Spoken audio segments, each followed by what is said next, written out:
देखिए सभी छात्र, डायरेक्ट से इनडायरेक्ट, डायरेक्ट से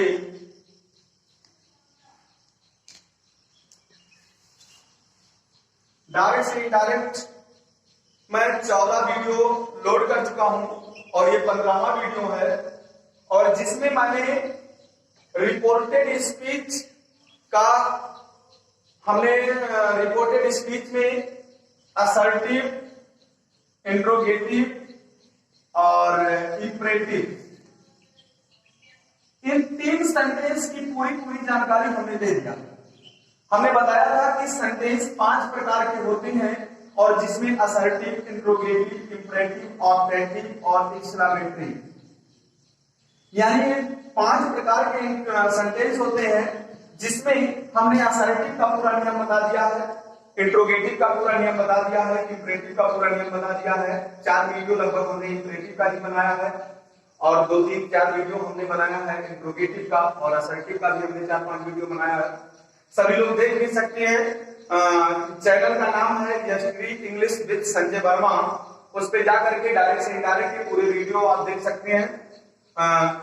इसमें नेक्स्ट है ऑपरेटिव, उसके बाद एक्सक्लेमेटरी। आज मैं शुरू करूंगा जब रिपोर्टेड स्पीच ऑपरेटिव सेंटेंस। देखिए सबसे पहले एक बार मैं फिर कॉन्सेप्ट क्लियर करना चाहता हूं कि कोई भी सेंटेंस डायरेक्ट कब होगा, जब जिसमें रिपोर्टिंग वर्ब और रिपोर्टेड स्पीच दोनों होगा। रिपोर्टिंग वर्ब और रिपोर्टेड स्पीच दोनों होगा तभी वह सेंटेंस डायरेक्ट होगा, और जब सेंटेंस डायरेक्ट होगा तभी हम डायरेक्ट से इनडायरेक्ट बदल पाएंगे। ये मैंने बार बार बताया है।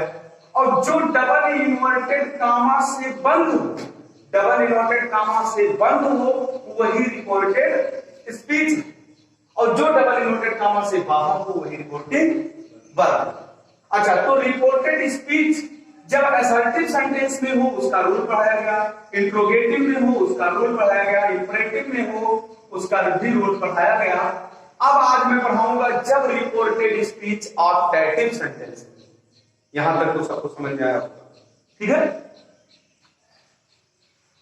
सबसे पहले मैं बताना चाहता हूं कि ऑप्टेटिव सेंटेंस की पहचान क्या होती है। ऑप्टेटिव सेंटेंस जो होगा वो लगभग में से शुरू होगा, लगभग 90% सेंटेंस। गॉड से शुरू होगा, लगभग मान के चलिए 8% सेंटेंस, और 2% होगा अदर वर्ड से शुरू होने वाला, ठीक है। अदर वर्ड से शुरू होने वाला 2% सेंटेंस ऐसा दिखाई देगा जो 2% होगा। यानी में से शुरू होने वाला कोई ऐसा सेंटेंस हो, देखिए में से शुरू होने वाला इंट्रोगेटिव में भी हो सकता है, लेकिन वहां पे तुमको इंट्रोगेटिव मार्क पीछे दिखाई देगा। लेकिन अगर में से शुरू है और तुमको पीछे क्या दिखाई दे रहा है भैया, या ये वाला मार्क, विस्मय बोधक मार्क दिखाई दे रहा है, तो वह सेंटेंस क्या है, ऑप्टेटिव। अगर गॉड से शुरू है और ये वाला मार्क तुमको दिखाई दे रहा है, यही विस्मय बोधक मार्क, तो वह सेंटेंस ऑप्टेटिव है, ठीक है। और अगर वर्ड यानी 2% कहीं कहीं एका तुक्का वर्ड मिलेंगे, सेंटेंस मिलेंगे जो किसी और अन्य शब्द से शुरू होंगे, लेकिन उसका भी पहचान यही होगा कि अंत में तुमको विस्मय बोधक मार्क मिलेगा। यानी विस्मय बोधक मार्क दिखाई दे और आगे में से शुरू हो, तो वह सेंटेंस क्या है, ऑप्टेटिव सेंटेंस है। और अगर ऑप्टेटिव सेंटेंस है तो हम जो इनडायरेक्ट में कैसे बनाएंगे, डायरेक्ट से इनडायरेक्ट में कैसे बनाएंगे, उसके रूल को मैं बताने जा रहा हूं। देखिए सबसे पहले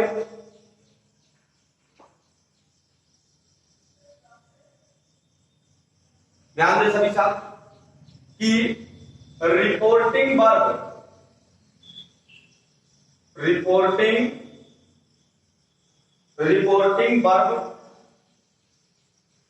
के सेड को जो रिपोर्टिंग वर्ब है, हमने बताया है कि रिपोर्टिंग वर्ब में केवल सेड को बदला जाता है और किसी का परिवर्तन नहीं होता है। परिवर्तन जो भी कुछ करना है हमें रिपोर्टेड स्पीच में करना है, केवल रिपोर्टिंग वर्ब में सेड को बदला जाता है। तो रिपोर्टिंग वर्ब के सेड को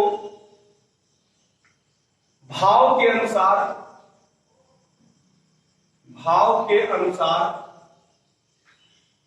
जैसा हमें वहां भाव लगेगा तो मैं भाव के अनुसार CURSED कर्स्ट में बदलेंगे और विश्ड में भी बदलेंगे और कर्स्ट में विश्ड में, और उसके बाद में ब्लेस्ड,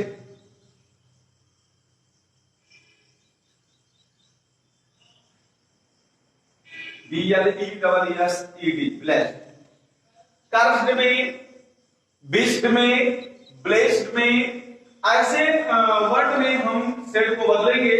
अब देखिए विश्ड में कब बदलेंगे, जब हमने ऐसी कोई भाव वहां रखी हो जिसमें हमारी इच्छाएं बहुत की गई, तो हम वहां विश्ड में रखेंगे।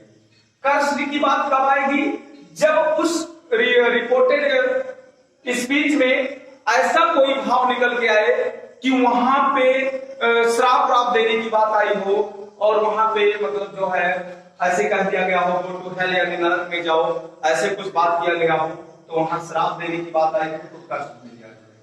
ठीक।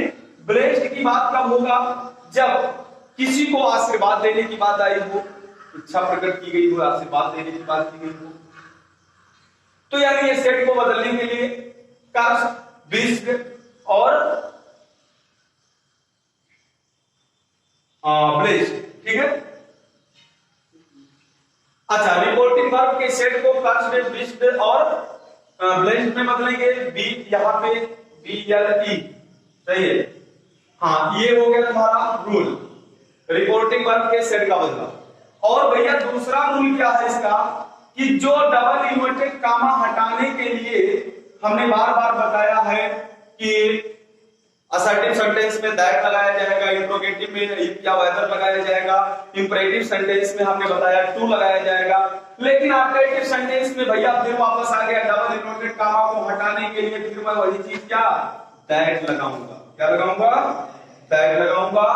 अच्छा, उसके बाद तीसरा रूल क्या है भैया, मे को कर्ता के बाद, यानी मे पहले रहेगा लेकिन मे को कर्ता के बाद माइट में बदल देंगे। इसमें बदल देंगे माइट, मे को कर्ता के बाद माइट में बदल देंगे। ठीक है। बाकी जो है pronoun changing, tense changing, assertive के ही नियम पर हमको लागू करना है। जो प्रोनाउन चेंजिंग करना है, टेंस चेंजिंग करना है, वो हमें पहले के ही नियमों पर चलना है। हमें केवल बस यहाँ यही ध्यान देना है कि सेट को किस में बदल दिया जाए, बीच में हमें इन्वर्टेड कामा हटाने के लिए क्या लगा दिया जाए, उसके बाद में यानी जैसे मे से शुरू हो तो मे को हमको किस में बदल दिया जाए, दैट में, माइट में बदल दिया जाए। चलिए हम इसका एग्जांपल बता रहे हैं और इसके आगे जो भी कुछ इसमें छूटेगा मैं वो नेक्स्ट वीडियो में बताऊंगा। ठीक है। इसका एग्जांपल मैं दे रहा हूं, देखिए जैसे कह दिया जाए कि he said to him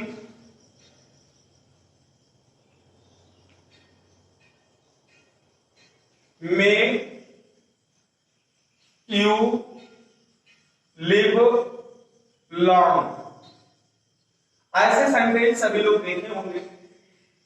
may you live long, यहां पे देखिए ये वाला मार्क तुमको मिलेगा, बीच में बोधक तब एक डबल कामा लगा होगा। देखिए सबसे पहले हमको क्या करना है, डायरेक्ट से इनडायरेक्ट बदलने के लिए सबसे पहला काम करना है कि हमको ये पहचानना कि वो डायरेक्ट है कि नहीं है। तो भैया हमने पहचाना कि ये रिपोर्टिंग वर्ब है और ये रिपोर्टेड स्पीच है। डबल इन्वर्टेड कामा में जो वर्ब है वो क्या है, रिपोर्टेड स्पीच।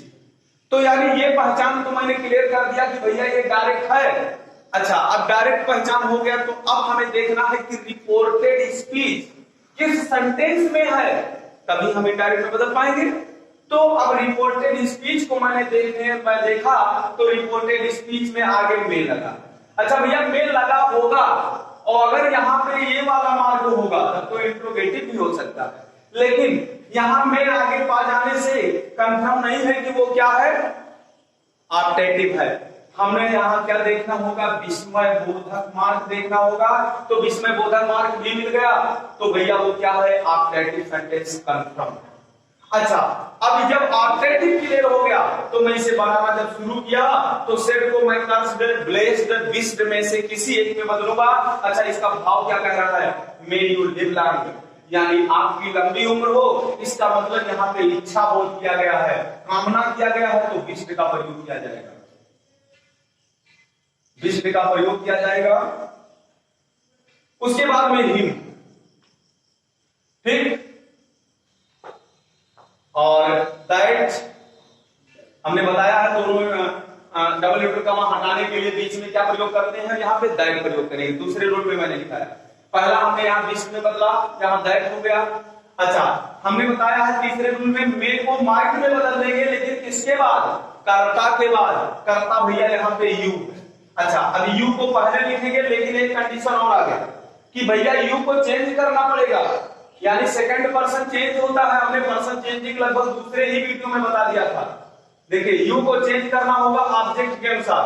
ऑब्जेक्ट यहाँ पे हिम है, तो यू किस में मिल गया, यू में, यानी यू हिम में बदल गया।